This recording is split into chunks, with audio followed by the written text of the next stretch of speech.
Oke, assalamualaikum warahmatullahi wabarakatuh. Saya Ahmad Fajrul MKom, dosen di STK IP Muhammadiyah Kuningan, Prodi PTIK, Pendidikan Teknologi Informasi dan Komunikasi. Saya mengampu mata kuliah Interaksi Manusia Komputer. Dan untuk pembahasan kali ini yaitu tentang faktor manusia atau bahasa Inggrisnya capabilities.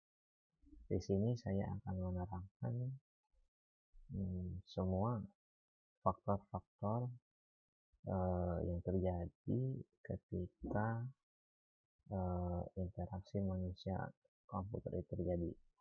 Jadi ketika kita mengakses sebuah komputer itu, kita bahas dan kita kupas tuntas apa yang terjadi dengan manusia itu, atau kegiatan apa saja yang akan dilakukan oleh manusia tersebut ketika akses sebuah komputer.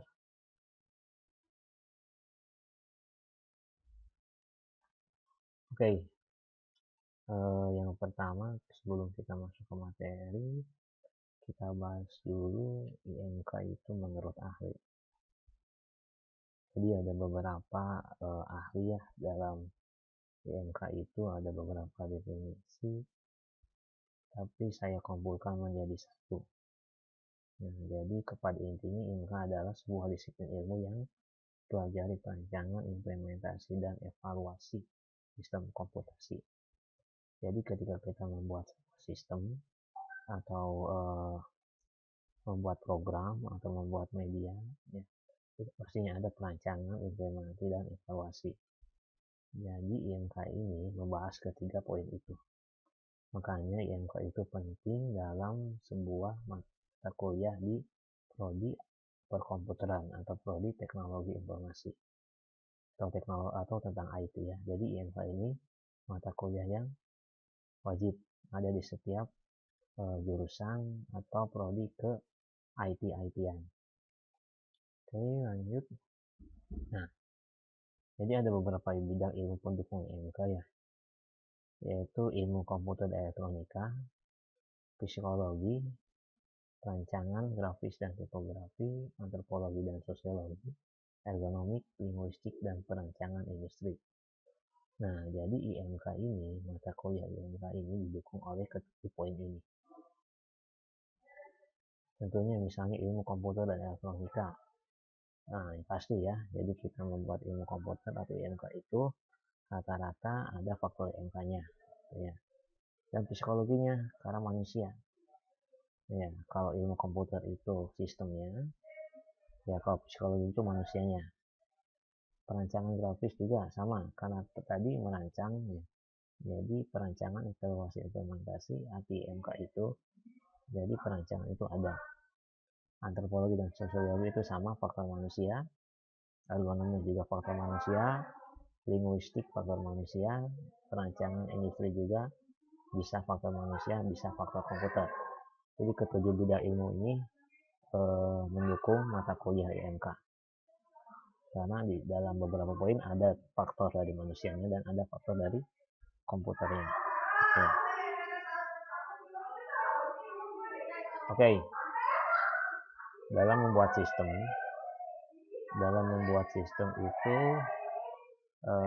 kita harus apa yang pertama kita dibahas di sini ya. Pada intinya gini, ketika kita membuat sistem, ketika kita membuat aplikasi, minimal ketiga poin ini harus dijadikan standar untuk membuat sistem. Yang pertama apa? Usable, atau dalam bahasa Inggrisnya itu berguna, jadi dapat menyelesaikan apa yang dibutuhkan. Jadi kalau misalnya aplikasi atau sistem itu tidak berguna, percuma dibuat. Buat apa digunakan? Buat apa dibuat kalau tidak berguna aplikasi? Kita contohkan saja WhatsApp, aplikasi-aplikasi chat lain. Misalnya kalau aplikasi itu tidak berguna, ya jangan dibuat dengan. Atau kita membuat web sekolah. Kalau misalnya web sekolah itu tidak digunakan sekolahnya, ya jangan dibuat, kan gitu. Yang kedua, usable, dapat digunakan, dapat dikerjakan dengan mudah dan alamiah, atau bahasa Inggrisnya itu user friendly ya. Bahasa istilahnya ada yang lain adalah user friendly. User friendly itu wajib ada di setiap sistem. Jadi kita bisa menggunakan aplikasi-aplikasi yang dapat digunakan dengan mudah. Nah, contohnya apa? Kita bandingkan aja aplikasi chat lagi ya. Kita fokus aja di satu aplikasi, misalnya aplikasi chat. Nah, aplikasi chat itu ada yang bisa digunakan dan ada yang tidak. Contoh ini, BBM udah nggak ada ya aplikasi chat BBM. Karena apa? Karena sudah tidak dapat digunakan karena jarang peminatnya. Nah, beda kayak WhatsApp. Nah, WhatsApp itu mungkin rata-rata orang bisa pakai lah ya. Beda dengan aplikasi chat seperti misal kita contohkan BBM yang sudah tidak ada. Karena mungkin ada banyak iklannya gitu ya. Ada ads-nya kalau bahasa Inggrisnya itu ya. Penggunaannya juga harus pakai PIN bebek ketika kita meng-add kontak yang lain gitu ya. Jadi agak ribet, beda kayak WhatsApp sangat simpel gitu ya. Yang ketiga, digunakan. Usage, membuat orang menggunakannya menarik, perlu untuk digunakan, menyenangkan dan lain-lain. Ini sudah cukup jelas ya. Antara usage sama useful itu hampir sama. Kalau yang satu itu berguna, yang ketiga digunakan. Kalau tidak digunakan ya cuma dibuat aplikasi itu ya. Oke, lanjut. Perlu diingat, desainer tak akan dapat mengalak dan mengacukan antarmuka dalam hal fungsionalitas dari sistem yang didesain. Jika antarmukanya jelek, fungsionalitasnya menjadi tak jelas. Jika ia didesain dengan baik, ia akan menjadi fungsionalitas sistem mendukung pekerjaan pengguna. Yang ketiga, IMK seharusnya diintegrasikan pada setiap kuliah. Nah, kita perlu diingat ya, bahasan lagi. Poin pertama, desainer tak akan dapat mengalak dan mengacukan antarmuka. Desainnya harus bagus. Antarmuka itu artinya desainnya atau template-nya. Ya, jadi kalau kita membuat sistem itu, gitu ya, biar menarik itu desainnya harus bagus. Misal kita kembali ke WhatsApp. WhatsApp itu desainnya harus bagus, harus menarik perhatian, harus bisa digunakan oleh halayak umum. Bila tidak menarik, ya tidak menarik ya tidak digunakan gitu ya. Makanya desain itu penting dalam membuat aplikasi. Contoh lagi yang lain, kita membuat web sekolah. Ketika kita membuat web sekolah, jadi harus bagus desainnya. Tidak dapat mengelak ya, mengacukan desainnya tidak boleh. Saya misalnya mau membuat desain yang warna-warni. Nah, kalau warna-warni kan rame, jelek ya. Kita contohkan WhatsApp kan tidak warna-warni ya. Cuma warna hijau dan putih. Simpel tapi menarik. Jadi desain itu penting. Nah, yang kedua nyambung ya. Kalau misalnya desainnya jelek, maka fungsionalitasnya juga tak jelas. Jika desain dengan baik, ia akan menjadi fungsionalitas yang sistem mendukung pekerjaan pengguna. Pada intinya jika antarmukanya jelek, jika desainnya jelek, maka tidak jelas gitu ya. Misalnya kita membuat aplikasi atau kita kembali lagi kayak tadi kita contohkan satu aplikasi chat, yang kedua aplikasi web sekolah atau bukan aplikasi ya, kita sebutkan web sekolah. Misal chat itu misalnya WhatsApp kan rapi ya, kontaknya di mana gitu ya. Kalau mau menambahkan nomor bagaimana, kalau mau menambahkan kontak di bagaimana kan jelas gitu ya. Atau kalau misalnya mau chat juga gampang gitu ya. Kalau mau update status juga gampang. Nah, kalau misalnya tombol-tombolnya di mana-mana gitu ya. Misalnya mau update status, kita harus cari gitu ya. Saya mau update status nih, pencet apa ya? Bingung. Nah, itu misalnya tombolnya agak kecil atau di pojok kanan di layar HP itu, kita kan susah juga. Karena apa? Di sini jelek. Kalau WhatsApp kan bagus gitu ya. Atau web sekolah. Saya mau cari data-data siswa, bagaimana ya caranya? Yang rapi. Di atas kan di home misalnya, di menu home itu ada kolom pencarian siswa. Kalau misalnya kolom pencarian siswa itu disembunyikan atau ditempatkan di pojok halaman web, itu kan jelek gitu ya. Jadi nyambung ke poin ketiga, maka seharusnya diintegrasikan pada setiap kuliah ilmu komputer. Jadi pada intinya IMK itu harus ada di mata kuliah komputer, seperti yang saya bahas tadi ya. Oke, lanjut.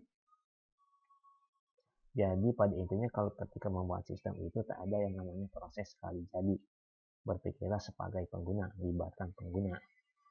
Ini, kalau kita membuat sistem itu, kalau kita membuat web itu, berpikirlah sebagai pengguna. Contoh, saya akan membuat web sekolah. Ya udah, saya berpikir menjadi pengguna web sekolah itu, jangan sebagai admin atau pembuat web itu. Gitu ya.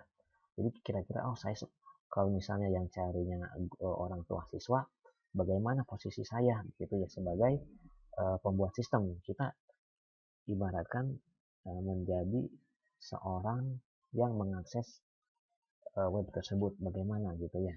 Oke, langsung. Jadi strategi pengembangan antarmukanya apa? Dapat gitu ya. Jadi yang pertama, kalau kita membuat desain itu, satu, ini ya kita garis bawah ya, antarmuka itu artinya desain. Ya, pada intinya antarmuka itu desain ya, biar teman-teman paham. Jadi pada intinya antarmuka itu desain. Jadi yang pertama, pengetahuan tentang mekanisme faktor manusia sebagai pengguna komputer. Ya, jadi harus ada itu ketika kita membuat desain. Yang kedua, ketika kita membuat desain, berbagai informasi tentang ragam dialog, struktur isi, faktografis, dan kecepatan itu juga penting. Yang ketiga, perancangan prototipe secara bersama. Jadi ketika kita membuat desain itu, wajib merancang prototipe, rancangan, ya, atau blueprint, gitu ya. Yang keempat, teknik evaluasi yang baik. Jadi ketika kita sudah desain, kita evaluasi desain ini bagus atau tidak, itu ya. Kita misalnya kita kembali lagi ke web sekolah ya. Saya ingin merancang web sekolah, jadi dirancang dulu desainnya pakai prototype atau pakai aplikasi, misalnya pakai PowerPoint juga nggak apa-apa, atau pakai yang lain, misalnya pakai CorelDRAW, pakai Visio, atau pakai Paint juga ada ya. Microsoft Word juga bisa membuat prototype itu ya. Ketika sudah membuat prototype, kita evaluasi. Evaluasinya bisa oleh diri sendiri, oh ini bagus nggak atau tidaknya, atau oleh pakar-pakar ahli yang lain gitu ya. Oke, faktor manusia. Nah, ini kita masuk ke faktor manusia ya. Manusia sebagai elemen terpenting dalam interaksi manusia dan komputer itu sebagai subjek sekaligus objek. Iya, kita membuat sistem ya, subjeknya kita, saya ya, Pak Fajri, saya membuat web sekolah. Ya sudah, saya membuat web sekolah gitu ya. Jadilah, nah web sekolah ini kan dipakai oleh manusia lagi yang lain, misalnya orang tua siswa gitu ya, lebih tepatnya. Oke, lanjut. Nah, manusia sebagai proses. Nah, jadi manusia juga ada input outputnya. Di sini dijelaskan informasi diterima dan ditanggapi melalui saluran input dan output gitu. Yang kedua, informasi disimpan dalam ingatan. Ketiga, informasi diproses dan diaplikasikan dalam berbagai cara. Nah, nanti akan dibahas ya pada intinya. Jadi intinya manusia juga punya input dan output. Lalu disimpan di memori, itu otak ya. Inputnya apa saja ada gitu. Outputnya apa saja ada dalam manusia itu. Organ manusia ya. Misal kita bahas aja dulu, inputnya itu ketika kita mengakses sebuah komputer. Ya, pencet ketik A B C D E F, kan di input dari mata. Ya, dari mata diinput ke otak, ke memori. Organnya itu otak gitu dalam manusia. Ya, lalu diproses gitu ya oleh berbagai cara gitu ya. Ya, prosesnya bisa apa saja. Mungkin saraf juga disebut kabel ya. Bisa gitu. Nanti dibahas ya. Oke. Jadi pada intinya manusia itu penting untuk mendesain. Ya, oke, lanjut. Karena di sini ada 60 slide ya. Jadi kita yang penting-pentingnya saja. Nah, manusia. Manusia itu apa perbedaannya dengan komputer? Nah, ini manusia ya. Kalau kalian sering lihat film-film itu ya, film-film teknologi gitu ya. Film-film kita contohkan Terminator ya. Nah, Terminator dan Terminator itu kan robot ya. Tapi robot itu adalah komputer. Ya, jadi si Terminator dan manusia itu apa bedanya gitu kan? Misalnya manusia bisa apa? Bisa estimasi, bisa intuisi, bisa kreativitas, membuat kreativitas, bisa adaptasi, bisa kesadaran serempak, pengolahan abnormal, memori asosiatif, dan lain-lain. Itu ya, yang komputer. Yang pertama, komputer bisa kalkulasi akurat, bisa dedukasi, bisa logika, gitu ya. Aktivitas perulangan, konsistensi, multitasking, dan lain-lain. Nah, dari beberapa poin ini kita contohkan kreativitas. Manusia itu punya kreativitas yang tidak ada batasnya. Kita ingin melukis sebuah pantai, atau kalau kalian ingin melukis sebuah, ketika kita SD ya, ketika kita kecil itu rata-rata melukis gunung ya. Nah, manusia itu bisa melukis gunung, beda kayak komputer. Kalau komputer nggak bisa lukis gunung, bisa tapi diperintah dulu. Gini ya contohnya, kita print, kita misalnya kita gambar dulu gitu ya di komputer itu sebuah gunung, lalu di print oleh tinta printer atau oleh printer gitu ya. Itu beda. Maksudnya gini ya, kalau misalnya manusia itu punya apa ya istilahnya, punya kreativitasnya membuat gunung, tapi kalau komputer mah hanya mau tugas printnya saja begitu ya. Jadi tidak ada yang namanya robot bisa melukis, itu nggak ada, kecuali kita perintahkan untuk melukis, dan lukisannya juga kita didesain dulu gitu ya, didesain dulu sama kita gitu, disimpan di robot tersebut. Nih lukisannya kayak gini, baru dia print sendiri gitu ya, atau dia lukis sendiri, tapi kita kan ada perintahnya. Nah gini, pada intinya gini ya, kalau komputer itu tidak pernah salah, kalau manusia bisa salah. Kalau komputer itu satu ya satu, nol ya nol gitu ya. Ketika kita perintahkan eh, print angka satu, ya udah print angka satu. Gak mungkin ketika kita memerintahkan, atau kita gini, ketika kita print tugas ya, kita suruh print dulu di tugas itu di Microsoft Word ya, Ctrl P, print, keluar printer ya, itu sesuai dengan apa yang kita perintahkan. Gak mungkin kita suruh ngeprint, tiba-tiba suruh ngeprint tugas, tiba-tiba dia ngeprint pekerjaan, itu gak mungkin. Jadi pada intinya komputer itu diperintahkan apapun itu oleh manusia ya wajib sesuai dengan apa perintah yang oleh manusia gitu ya. Pada intinya gitu. Jadi ketika komputer itu contoh kita hal yang lain ya, kita jangan ngeprint, nah kita nih merekam sekarang ya. Ketika kita suruh merekam PowerPoint ini, nah ini kan nurut dia ya, ya udah merekam saja apa yang diperintahkan oleh Papa aja gitu kan. Tidak mungkin dia ngerekam yang lain karena kan sudah diatur. Dia nggak mungkin punya perasaan tersendiri, saya malas karena Papa Tri harus merekam jadi saya malas nggak usah merekam, kan nggak mungkin kayak gitu. Jadi apapun yang kita perintahkan pasti si komputer itu nurut, tidak mungkin tidak nurut, karena komputer dia tuh mesin, robot ya, tidak mungkin tidak nurut gitu ya. Ya kita contoh yang lain ya, di sini ada multitasking ya. Manusia nggak bisa multitasking ya gitu ya. Saya misalnya makan sambil berbicara, kan nggak mungkin. Atau kita misalnya makan sambil minum sekaligus, kan nggak mungkin. Jadi satu persatu ya. Kalau komputer bisa gitu ya, kita yang satunya kita copy paste sebuah tugas atau dokumen ya, atau sebuah. Nah ini jadi ada perbedaan manusia dan komputer ya. Kalau manusia itu sumbernya makanan gitu ya, kalau komputer ya sumbernya listrik, sumber tenaganya gitu ya. Saya baik dalam reasoning, berperasaan gitu ya, dan berkreativitas. Kalau komputer tidak gitu ya, saya hanya baik dalam komputer dan logika. Komputer menghitung ya, saya baik dalam mengajar. Kalau komputer mah saya baik multitasking atau dua pekerjaan ya.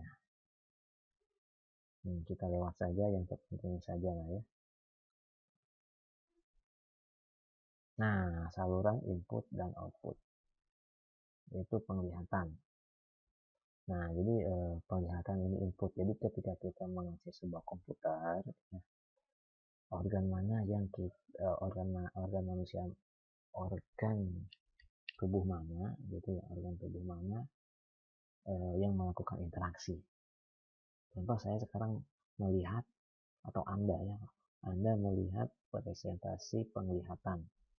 Ini nomor satu penglihatan. Nah, itu kan penglihatan dulu.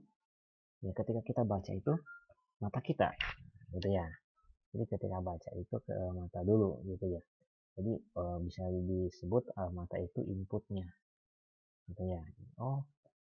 Nah misalnya saya akan membaca sistem visual manusia penglihatan secara normal digunakan untuk menghasilkan persepsi yang terorganisir tentang gerakan, ukuran, bentuk, jarak, posisi, dan tekstur. Nah, jadi ketika kita membaca itu, kan kita sambil melihat.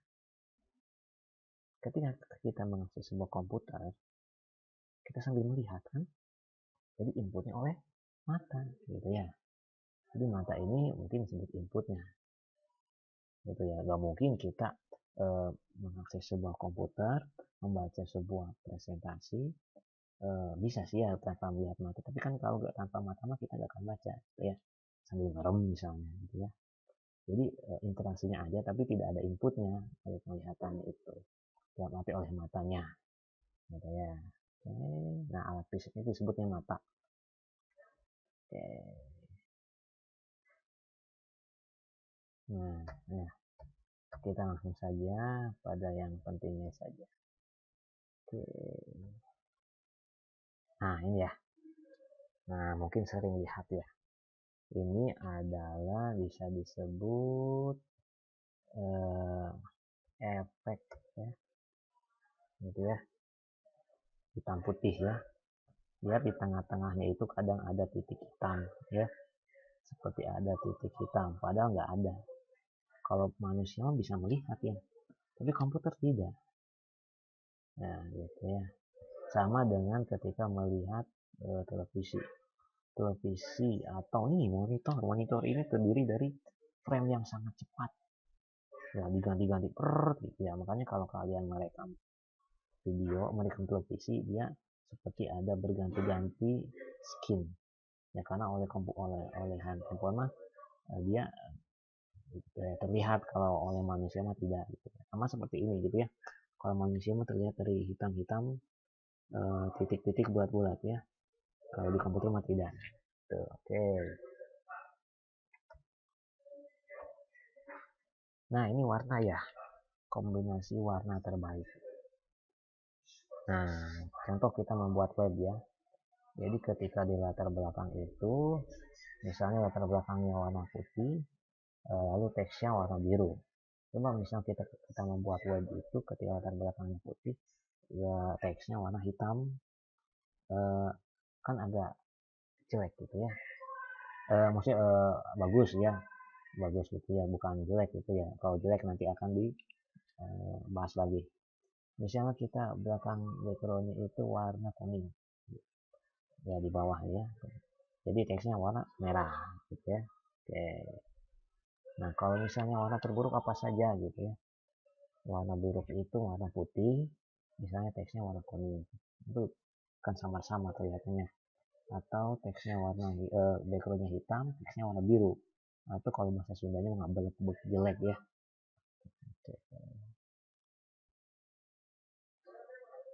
Nah, itu yang pertama adalah mata. Yang kedua apalagi ya, pendengaran atau telinga. Nah, telinga ini ketika kita mengakses sebuah komputer ya, misalnya ada suaranya, itu ada pendengarannya gitu ya, ada suaranya ya. Contohkan saja gini ya, manusia kebanyakan dapat mendeteksi suara dalam frekuensi 20 Hz sampai 50 sampai 20 Hz. Nah, kalian tahu apa yang namanya kelelawar ya? Kelelawar itu ketika di atas itu tidak ada lampu, tidak bisa melihat ya, tapi mereka pakai frekuensi supaya tidak bertabrakan. Nah, kalau manusia mah 20 Hz sampai 15-20. Mungkin kalau kelelawar mah di beda provinsi gitu ya. Nah, itu pendengaran. Jadi ketika kita memakai sebuah komputer itu suara pendengaran itu bisa intinya melakukan input. Bisa ketika kita mendengar musik kan inputnya dari telinga gitu ya. Oke, sentuhan dan gerakan. Nah, iya, ketika kita mengasih sebuah komputer, kita kan mencet ya. Saya ngetik ABC. Nah, itu kan ada sentuhan. Nah, jadi kulit ya, jadi kulitnya itu bersentuhan dengan sebuah komputer. Jadi sentuhan juga dalam IMK ini bekerja gitu ya. Otak dan memori. Ya, ya benar ya. Di memori itu ketika kita mengisi sebuah komputer itu berjalan. Saya mau mengetik A, mengetik B, kan itu dari tangan masuk ke saraf, lalu masuk ke otak. Nah, gitu ya. Nah, jadi keempat-empat itu ada ya. Jadi tadi apa saja ya? Intinya dalam manusia itu ada 4 organ atau 4 faktor yang digunakan dalam memakai sebuah komputer. Yang pertama ya kita baca lagi ya. Yang pertama itu mata ya, ini ya. Nah, jadi ketika kita mengakses sebuah komputer itu organ yang apa namanya?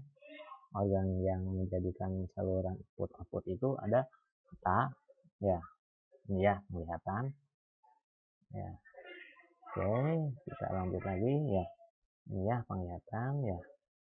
Yang kedua itu ada pendengaran ya, atau dan suara gitu ya. Nah, ini pendengaran dan suara. Yang ketiga ada sentuhan dan gerakan, dan yang keempat ada otak dan memori. Jadi keempat faktor itu organ itu yang berinteraksi dengan komputer. Oke, cukuplah ya. Sudah ada 20 menitan lebih saya membahas tentang faktor manusia. Kalau ada pertanyaan silakan di kolom komentar ya, atau bisa kontak ya email saya ya di ahmadfadilutfi@gmail.com. Terima kasih.